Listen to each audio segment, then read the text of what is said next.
Support comes from the Missouri Forest Products Association, saluting Earth Day on April 22nd with an ongoing commitment to help offset carbon emissions with sustainable harvesting of Missouri forests. Details at choosewood.com. From St. Louis Public Radio. This is St. Louis on the Air. I'm Elaine Cha.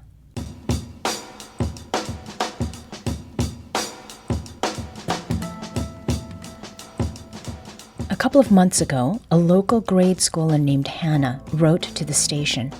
She mailed us a letter written in blue marker. In her note, she implored us and others to keep the war in Ukraine and the Ukrainian people top of mind. She wrote about the effects of warfare there on her friends here. She said she feared that attention to the war was beginning to fade in the minds of many Americans. Hannah had a point. According to polling from the Pew Research Center from this past fall, Americans expressed less concern then about Ukraine being defeated by Russia than they did in the spring. Interest in events transpiring in Eastern Europe has declined among people in the U.S. Russia invaded Ukraine on February 24, 2022, about 10 months ago.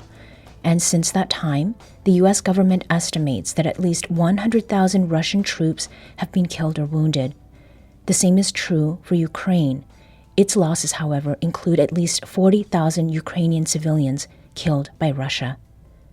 There's no sign the war will end anytime soon. In a moment, we'll hear from NPR correspondent Brian Mann. He covered the war from the front lines. But first, it was just 2 weeks ago that Ukrainian President Volodymyr Zelensky visited Washington, D.C. to address a joint meeting of Congress. It was the first time he had traveled outside his country since the intense Russian invasion began last year. Zelensky's time in D.C. included a visit to the White House, and in his passionate speech to Congress, he expressed gratitude as well as the need for more support. Early on in his address, Zelensky noted Ukraine's recent success in its efforts against Russia. We have no fear, nor should anyone in the world have it. Ukraine's gained this victory, and it gives us courage, which inspires the entire world. Americans gained this victory, and that's why you have succeeded in uniting the global community to protect freedom and international law. Europeans gained this victory, and that's why Europe is now stronger and more independent than ever. The Russian tyranny has lost control over us.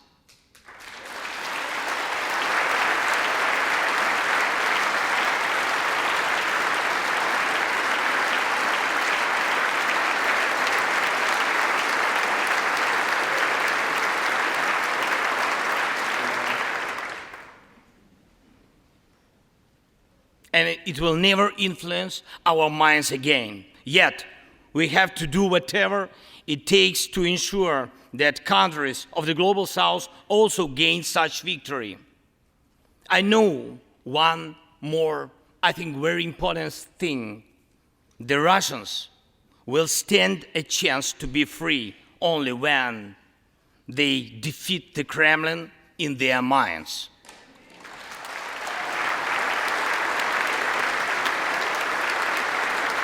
Yet, the battle continues, and we have to defeat the Kremlin on the battlefield. Yes, this battle is not only for the territory, for this or another part of Europe. The battle is not only for life, freedom, and security of Ukrainians or any other nation which Russia attempts to conquer. This struggle will define in what world our children and grandchildren will live, and then their children and grandchildren.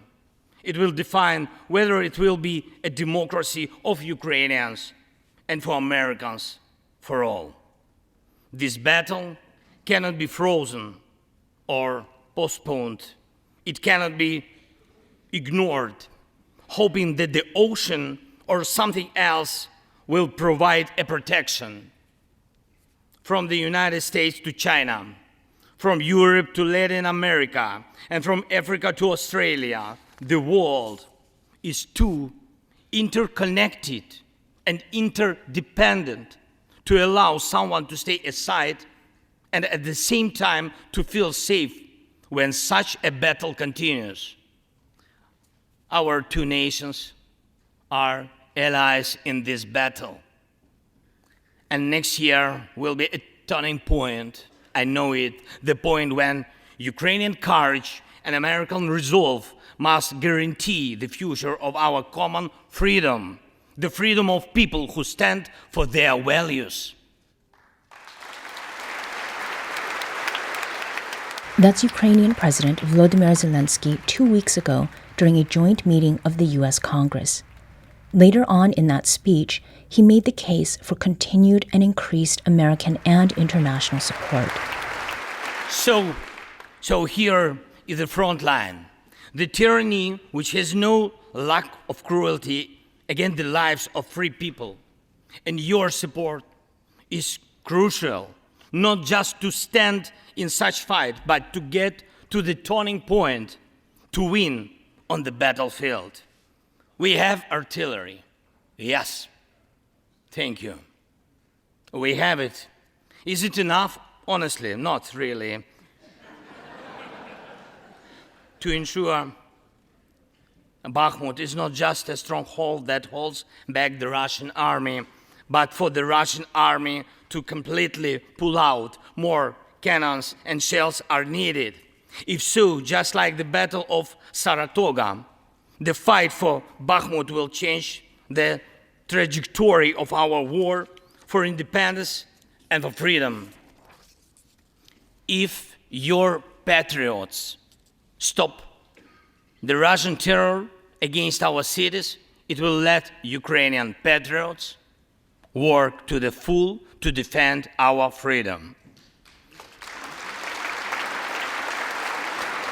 When Russia cannot reach our cities, but its artillery, it tries to destroy them with missile attacks. More than that, Russia found an ally in this genocidal policy, Iran. Iranian deadly drones sent to Russia in hundreds became a threat to our critical infrastructure. That is how one terrorist has found the other. It is just a matter of time when they will strike against your other allies. If we do not stop them now, we must do it. Again, that's Ukrainian President Volodymyr Zelensky speaking to the U.S. Congress. He visited Washington, D.C. 2 weeks ago. And while it's true, as I mentioned earlier, that polls show the war in Ukraine fading from Americans' consciousness, there remains a commitment to sharing the stories of what's happening there. Included among those who are delivering upon that commitment is National Public Radio. Last year, NPR correspondent Brian Mann reported from the front lines. Brian is an addiction correspondent for the network and covers the opioid crisis and U.S. drug policy. And he's also part of NPR's team that reports in hostile environments, including in natural disasters, mass shootings, protests, and other events. In Ukraine, Brian waited in a bomb shelter in Odessa as people tried to flee the city and was on the front lines during shelling near Mykolaiv. He brought stories of children in the war zone to the world, and much more. St. Louis Public Radio's Rod Milam talked with Brian Mann in December about his experience covering the war, and for the rest of today's show, we'll bring you excerpts of that conversation. Rod started by asking Brian when he initially came to the conclusion that he wanted to cover the war. So what happened, Rod, is that I was working for NPR in Beijing earlier this year for the Winter Olympics. And people may remember that Russia became a major story during those Olympics. There was a scandal involving a Russian figure skater, but also Vladimir Putin came, and he was there with Xi Jinping. These two authoritarian leaders were there, and it was at a time when there were these rumblings of the war, that there were troops already massing on the Ukrainian border. In the Olympic Village where I was living, it was, that was all people were talking about, was this conflict that was brewing. And so I started researching and learning about it. And when I got home, and it became clear that the war was going to go on for a while, that the Ukrainians were going to hold back the Russian offensive, I volunteered to be, part of the team that rotates into Ukraine.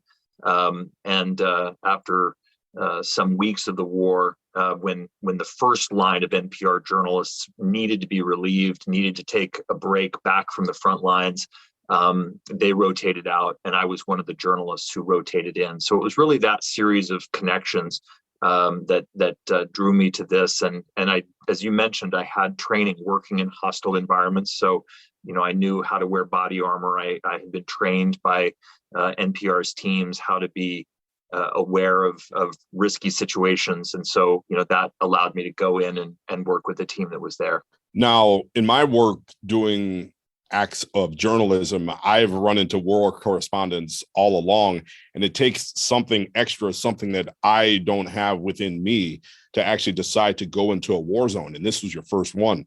But you've covered other pretty dangerous situations. What made you want to actually go cover this? It's a really good question. Let me say, first of all, that, one of the things that was a real blessing for me, Rod, was that when I got to Ukraine, I was surrounded by incredibly talented professional NPR correspondents, many of them who, did have experience in war zones. And so I really was able to kind of ride their coattails a little bit and learn from them. And so I wasn't thrown into the sort of deep end with no support. But, I have to say, I really did see this invasion and the ideas about Russia and the role that Putin was playing in the world when I was there in Beijing. It really, it fascinated me and it troubled me. And I just decided that it was something that I wanted to help cover if NPR needed me and if there was, room on the team for me. And so, I felt really compelled to be part of this story. I do want to emphasize that while it is a very risky environment, and the team that's there now is, they're in harm's way. The NPR reporters they're all remarkable people. NPR does do everything possible to keep its journalists and its Ukrainian teams as safe as possible. So, we are, it is hazardous. It is scary, really scary at times, but they do everything that they can to keep us safe. I mean, that's very good to hear, but there's still a big jump between war correspondent, even then covering a hurricane or a disaster or the opioid crisis. Was there something other than the interest in the story and the way, and of course the sort of connection or the closeness that you had with the influence of Vladimir Putin while you were covering the Olympics in Beijing? Was there something that kind of pushed you over the edge, and how did you prepare to actually go into the war zone? That's a good question. The way that I prepared was to do, a ton of research about the political environment. I talked to generals, I talked to soldiers, I talked to everyone who I could to understand how this conflict was shaping up, to really get to where I felt like I could contribute as a journalist. In terms of the inspiration to be there, I've always been drawn to big stories. I've always felt like I wanted to be as close to, a big breaking news event as I could be. I'm not really sure what tipped me to feel like I wanted to play a part in this conflict, but I did just feel like it was a story that I wanted to help tell. And I have to say that as much as it was at times a traumatic and ugly place to be, I do feel honored and blessed to have been there. The Ukrainian people are remarkable. And, we live, sometimes it feels like in dark times here in the US. It can be confusing and lots of, intense news happening all the time, mass shootings and other events, wars around the world. But being there with these courageous people who are fighting so incredibly hard for their freedom and holding out in the way that they've done for these 9 months, I can't say entirely what the impulse was that got me there, but I'm glad that I went. It was a powerful experience and an important one for me. That's NPR correspondent Brian Mann talking about his experience covering the war in Ukraine last year. More of that conversation in just a moment. This is St. Louis on the Air on St. Louis Public Radio.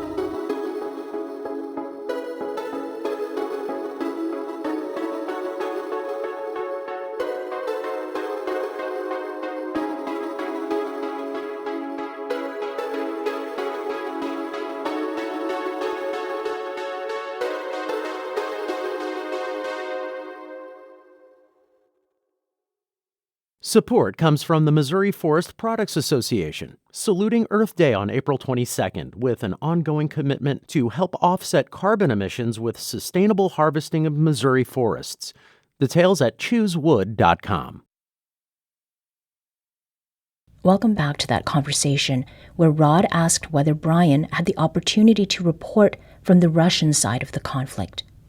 So the Russian military and the Russian government has made it clear that they will target journalists, right? So in some conflicts in the past, it's been possible to sort of report on both sides safely. Not this time. This time, the Russians are, they're a very dangerous military, very disorganized and very hostile to reporters. And so I worked entirely on the Ukrainian side. The one thing that I did do was work in what's called the gray zone. And what that is, Rod, is that this is such a long military front, and it involves artillery and drone attacks and different things that occur over a long period of the geography. And so sometimes it's hard to know sort of where you're at. Where is the front line? How far away are the Russians? And so there were times when we were definitely in a part of the conflict zone where both Ukrainian and Russian military were active. But even in those places, we were always in the company of Ukrainian military. That was the only way that we could be there and be there safely. So it was your first time in a war zone. What did you think your job was there as a war correspondent? How did you decide what it was that you actually covered? It's a really good question. I had two goals. The first was to tell really human stories, right? I'm not a veteran war correspondent. And so what I felt like I could bring to this was, looking for real people having real human experiences. And so when I would find displaced families, when I would find young people who were confused by what was happening to them, I felt like I could really contribute to some of that, and I could really sit and listen and spend time with them. And, one young woman who, I'll think of the rest of my life, she was fleeing by herself, leaving Odessa, trying to get out to Poland. And, she was terrified of the war and of the death that was around her there, but she was also terrified because, there's a lot of human trafficking and a lot of danger and organized crime around people who are fleeing. And so she was incredibly vulnerable. And, that was one of the stories that I was able to tell. As time went on, the other piece that I really wanted to contribute was trying to understand what it felt like for Ukrainian soldiers near the front lines. And so I did quite a bit of work right up until the time that I was forced to leave Ukraine. I did quite a bit of time working with military units, working with Ukrainian soldiers, really trying to get a feel for their lives, going to the trenches where they lived and fought against Russian tanks, going to bunkers where they lived underground while cruise missiles were landing. And again, because I'm not a military expert, what I was able to do was try to tell those soldiers individual human stories. And again, I have to say it was a really powerful experience to be with those men and women and hear how they were surviving, and they really were eager to talk and eager to tell their stories. Now, Brian, do you speak Ukrainian or Russian? Because from what I read in some of your background and when we talked a little bit ahead of time, it seems like most of your beat has been confined to the United States and a little bit of Canada. Yeah, that's right. I do not speak Russian or Ukrainian. So what happens with NPR's teams is that when a correspondent like myself goes into a country like Ukraine, is you're assigned to work usually with locals, people who are going to be your translator, people who help you kind of understand the local culture. Often you'll have a driver and also a security person, kind of bodyguard who keeps you safe. And there I really want to sort of nod at the fact that Ukrainians working incredibly professionally. A lot of them are actually journalists. They're people who, their own journalistic careers have been disrupted by the war. And so they've come to work for American news organizations, really talented writers and producers. And I was lucky enough to work with some great, very brave Ukrainian translators who traveled with me, into some of these frontline war zone areas really bravely. They're wearing body armor, they're wearing helmets just like I am.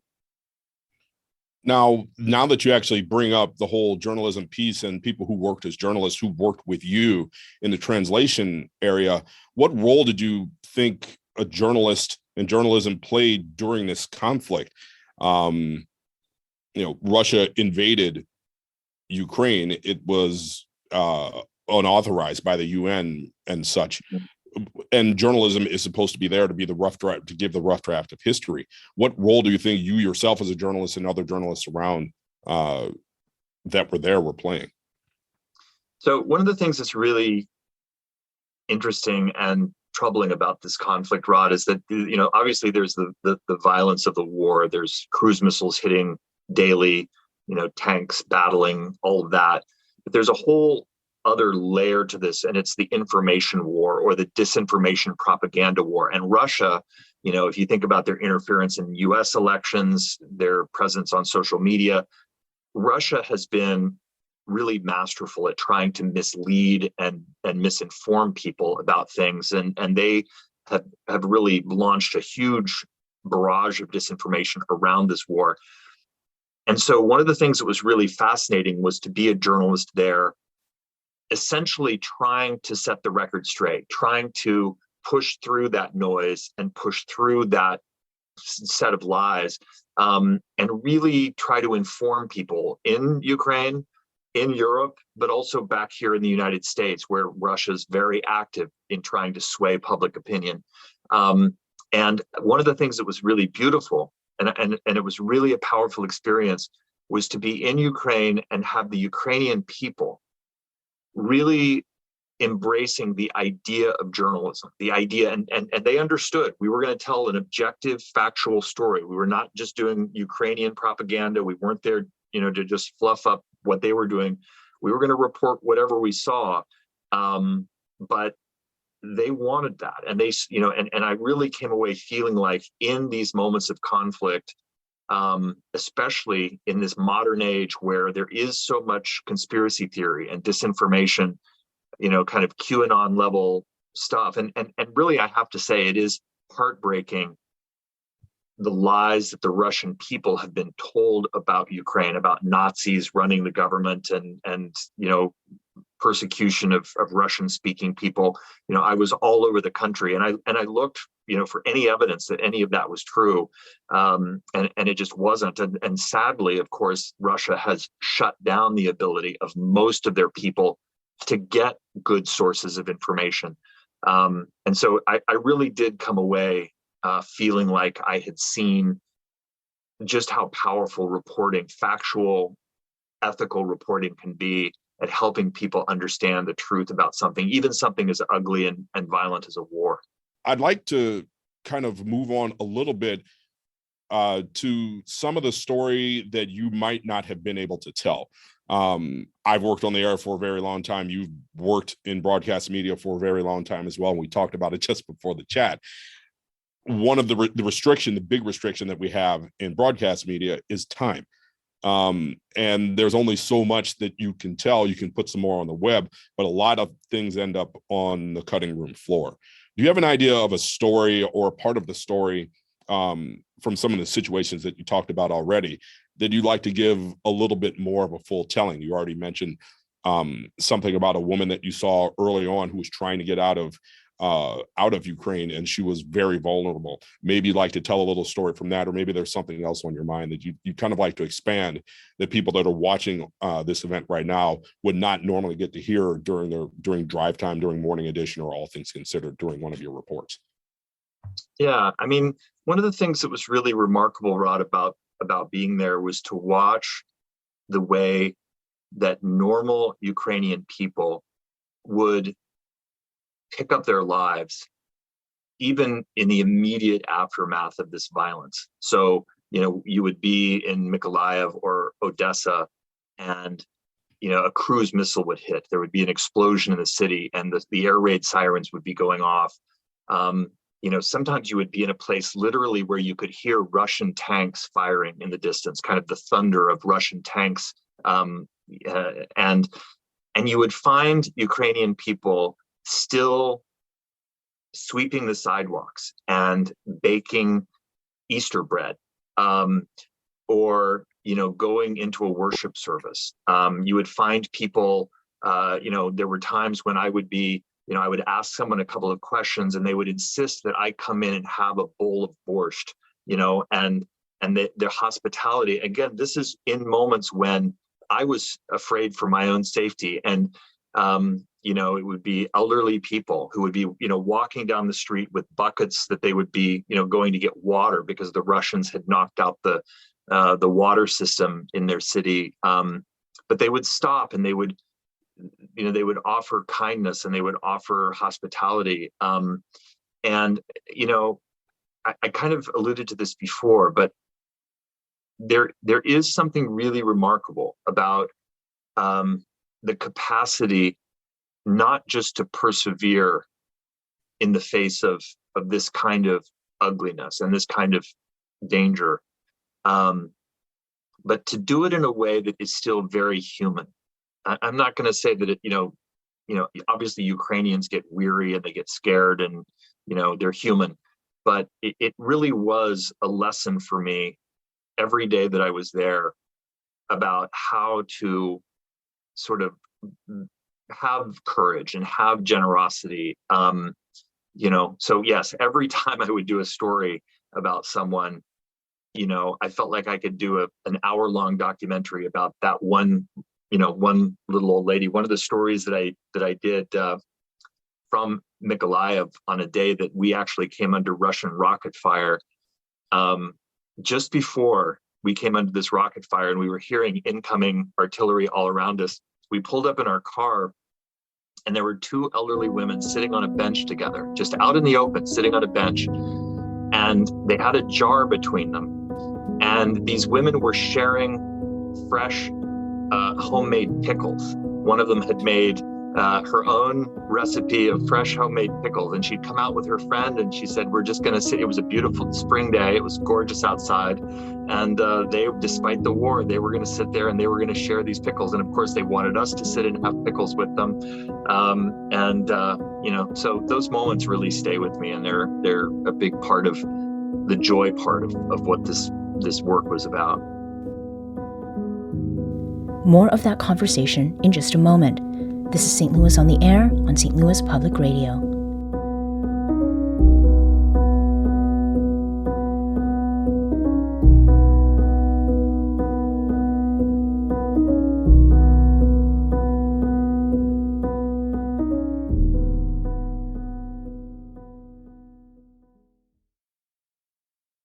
Support comes from the Missouri Forest Products Association, saluting Earth Day on April 22nd with an ongoing commitment to help offset carbon emissions with sustainable harvesting of Missouri forests.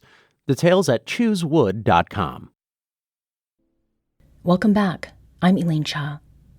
This hour, we're listening to a conversation with NPR correspondent Brian Mann, who last year covered the war in Ukraine from the front lines. He spoke with St. Louis Public Radio's Rod Milam last month for a talk sponsored by the American Homefront Project.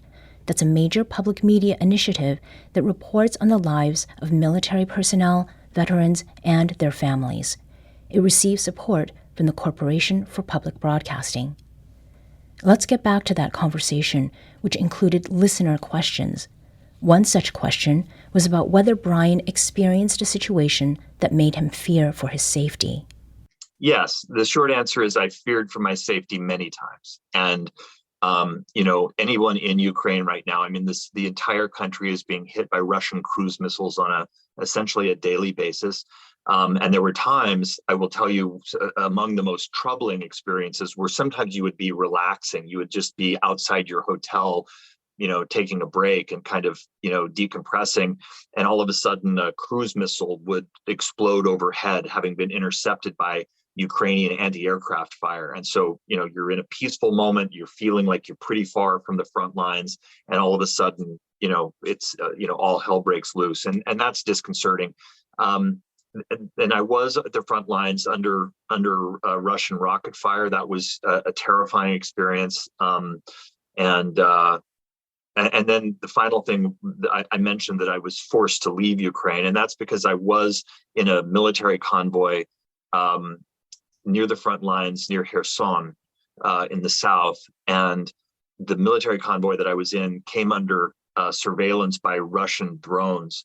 And the drivers of these military vehicles, the Ukrainians, feared that we were going to come under attack. And so they were driving evasively, really fast, trying to get out of this kind of remote area near the trench works where we were. And unfortunately, my driver lost control of the vehicle, and there was a quite violent crash. I was injured, broke my leg, had to be evacuated. Some of my team were injured. So the bottom line is that NPR, like most news organizations, works incredibly diligently to minimize the risk, to keep us safe, to check every box, to make sure that they've thought about everything. But at the end of the day, you're going into a war zone, and there are variables you just can't anticipate. And so, yes, I did feel frightened. I did feel incredibly scared at times. There were moments that, were very ugly. And I won't sugarcoat that, but at the same time, I did feel throughout that it was a really mission-driven project to be there. I never felt that it was, careless to be there. I never felt like it was, that it was not an important thing to try to be there and tell that story. And so even when I was frightened by things, there was at least part of my brain that was saying, okay, let's just keep working. Let's try to get this story. I have this question, and I think many people do, but specifically Ken does. What was the reaction of your family even before you decided to go into Ukraine?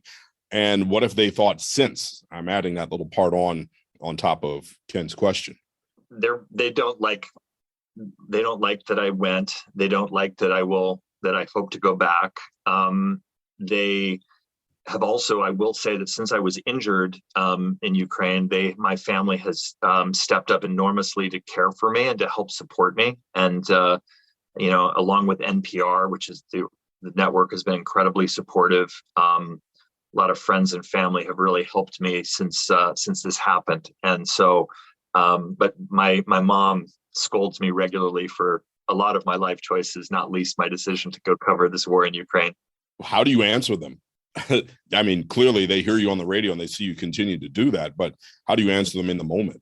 Well, first of all, I have worked in hostile environments for many years, hurricane zones, mass shootings, big disaster areas. And so part of it is just, I say this is kind of just part of what I do. And then partially I say that, I always think really hard about the mission of a project. If there's a risk, something like this story, do I think it really matters enough to take this risk? And am I a journalist who can really contribute something meaningful that makes it worth the personal risk? And I have to say that the people around me, my family, they always have respected that. If I come back to them and say, okay, I've heard your concerns, I know you don't want me to go, but at the end of the day, I feel like this is an important one to do. They've always had my back. And so, it's really wonderful. And it's not an easy thing that I ask people who love me to put up with. So I'm very grateful. And this question from both Jan and Fontella, excuse me about that, Fontella. I'll try to mash that into two different things. Did you ever feel like you were in a time warp back to maybe World War II level conflict, as if it wasn't really a modern 2020 conflict when civilians were being targeted and levels of brutality that we thought were in the past were actually going on, since we're talking about all of this and we don't want to beat around the bush because we're talking about a war that's going on. Yeah. So I love this question. And there are two ways that I do. First of all, I've always loved history. I've always been a big, I've been a big history buff about World War I and World War II, other conflicts in Europe. And so there were times when it really did feel like I had gone through a time machine. I mean, I was at trenches that looked like they were out of World War I, where soldiers were living down underground in very primitive environments, gutting out conditions that are just, they seem impossible. So yeah, and the second thing I will say that felt like a time warp. I'm 57, and so a lot of the wars in my life have been really morally ambiguous and morally difficult to understand. Should we be there? Should we be fighting this war? Whether it's Vietnam or Iraq or Afghanistan, this war feels like a time warp in that my best reporting, my best factual understanding of it is that there is no gray zone here.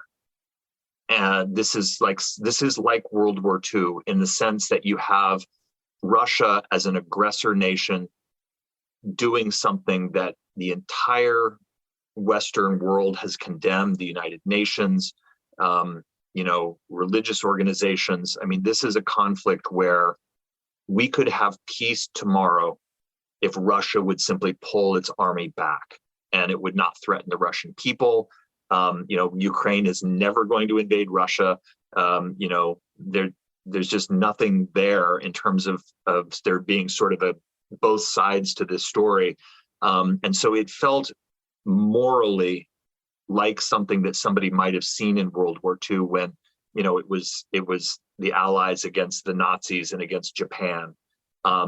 It feels like this sort of has some of that clarity to it. And that felt unique to me. Did other war correspondents, maybe that you've spoken with and worked with, who were more experienced at the time, express that same sort of feeling? Did they feel like it felt like a throwback, or maybe other conflicts that they'd covered throughout the world? I think this did feel startlingly kind of black and white to people. It felt, I had this conversation just, over a beer many times where people would say, yeah, normally, if I'm reporting on, a conflict in Africa or the Middle East or Afghanistan or wherever, you have to be really careful to figure out, who's right, who's wrong. Is there a right and wrong?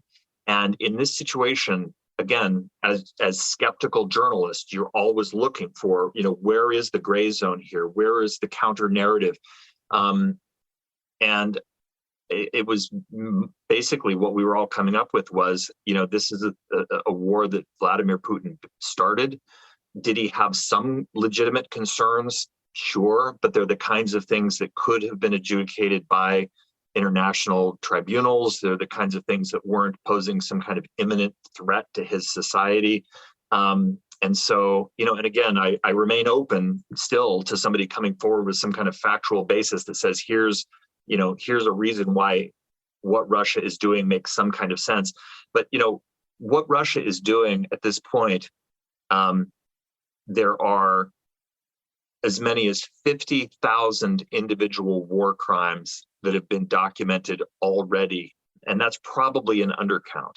And so when you look at the horror of what the Kremlin and Moscow are doing to Ukraine, a democracy, it's very hard not to say that there is a moral clarity to this. And again, that feels very old-fashioned in some ways. Right now, we're listening to and watching NPR correspondent Brian Mann, and we're having a discussion that is entitled Inside Covering the War in Ukraine. This is a production of St. Louis Public Radio, and we're doing this in conjunction with the American Homefront Project, and it's sponsored by the Corporation for Public Broadcasting. Brian, I kind of want to shift this a little bit. What key issue do you think that's going on right now in Ukraine and during the times that you have been there that's not being discussed by the the big media outlets? And that question comes from Leslie.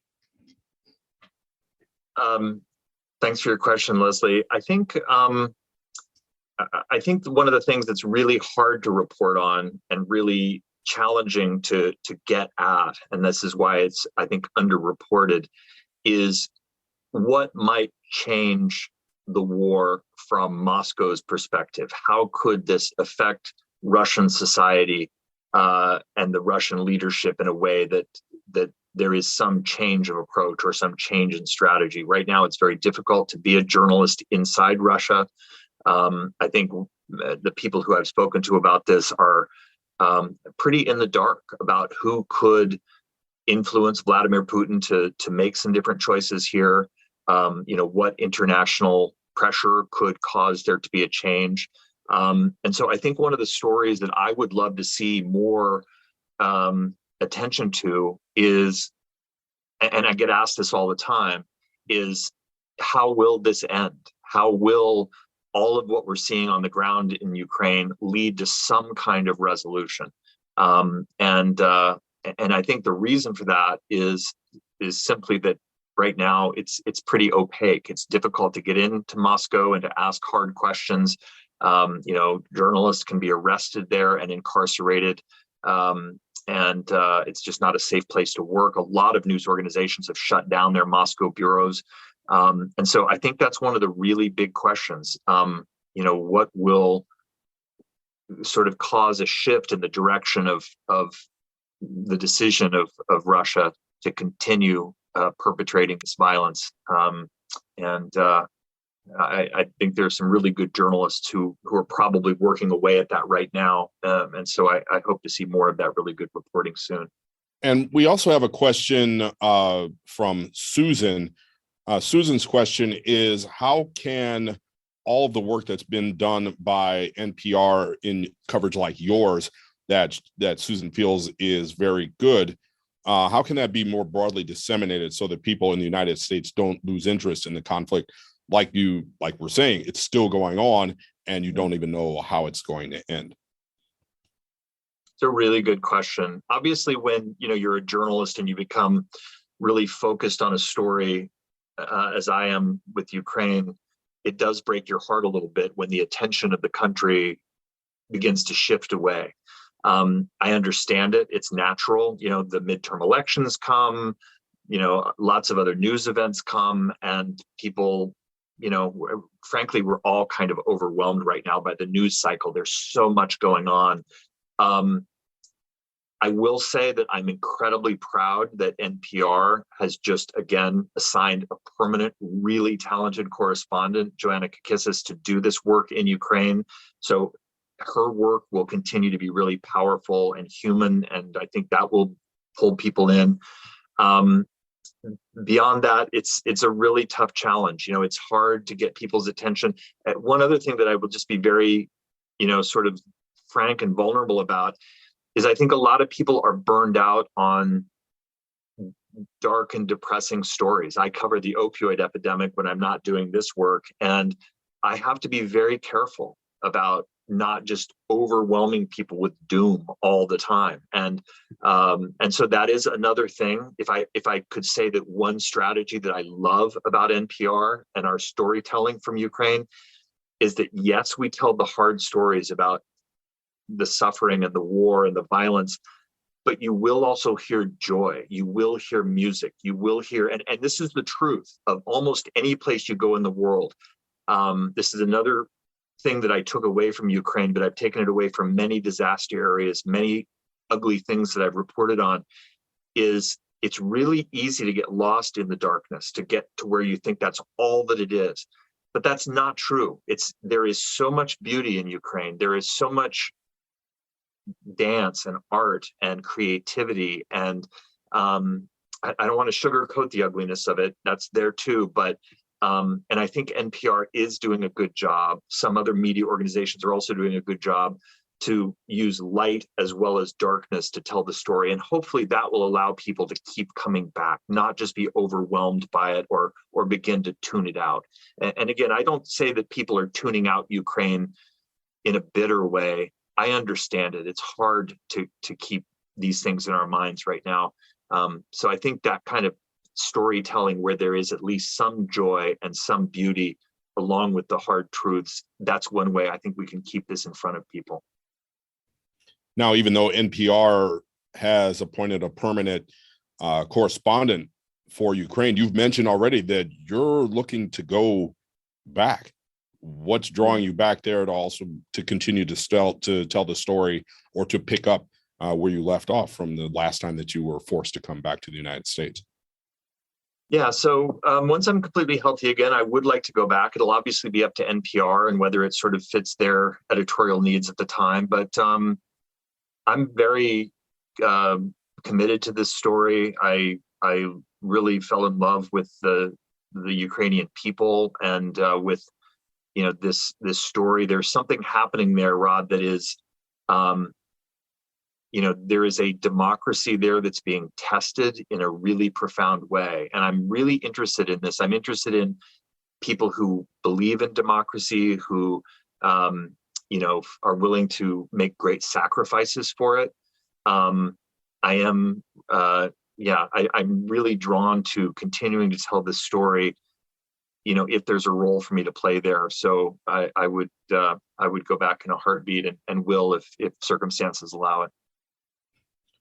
Well, you left under circumstances that you got injured and you needed to get out of there. But Paul asked, was it difficult to leave Ukraine after establishing all the relationships that you did with your team, plus the civilians that you reported on and that you were in contact with? It heartbreaking. It was, and I have to say that whenever I see other journalists rotating out of Ukraine, which is a standard practice for mental health and for wellness. A lot of news organizations will regularly rotate their correspondents out. It's a really good practice, I think. And what you see is them constantly saying, I'm ready for a break. I need to come home for a little while, see my family, all of those things, but also just a real heartache to leave Ukraine and leave the people there. And I certainly felt that. And I communicate all the time with people who I met there. I have one of the beauties of living in this modern age is that, the people are a quick message away, a Zoom call away, Facebook message away. And so I'm in touch with people there all the time and really love that. So yeah, I'm as connected as I can be. And since you cover addiction for NPR and you've covered now, you're a war correspondent, is there a similarity in how you've approached both of those seemingly different issues? Well, I will say, one of the things that happened last year is that in the United States, we lost about 107,000 people to fatal overdoses. That's in 1 year. And so there is a kind of similar loss, a sense of loss. Again, the violence in Ukraine, I don't want to in any way minimize what's happening there, but there is a profound loss also here at home in what's happened with the addiction crisis. And there is in many ways, I do tell these stories very similarly in that I go in and I look for really human people who I can connect with and I can spend time with. I try to slow down and listen to them and spend time with them.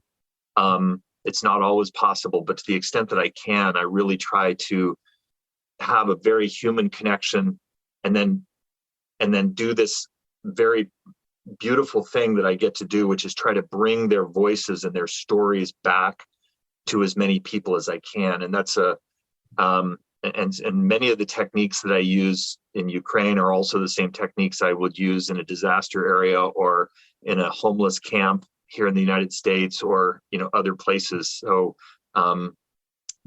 being vulnerable, shutting up and listening, really being quiet and still and just letting people talk to you, letting them tell their stories, letting them feel what they're feeling and trying to relate to it as much as possible. Those are all things that I think work, whether you're in a war zone or covering some other kind of difficult thing.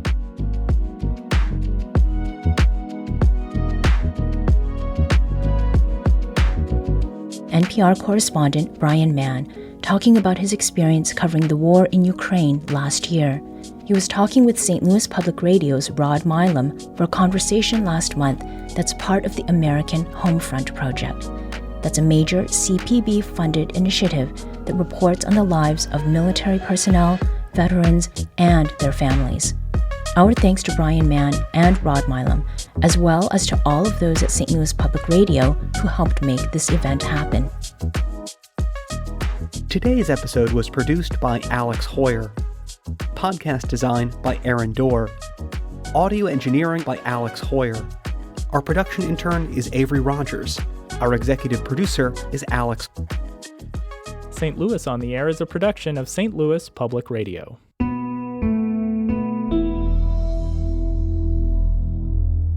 Understanding starts here. Our podcast proudly supports St. Louis artists by using music from Life Creative Group. St. Louis Public Radio is a member-supported service of the University of Missouri St. Louis.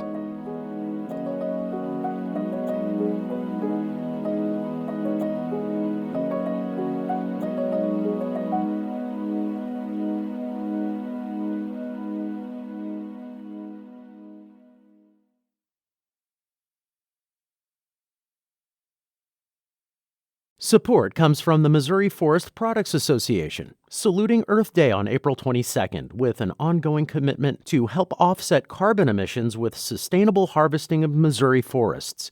Details at choosewood.com.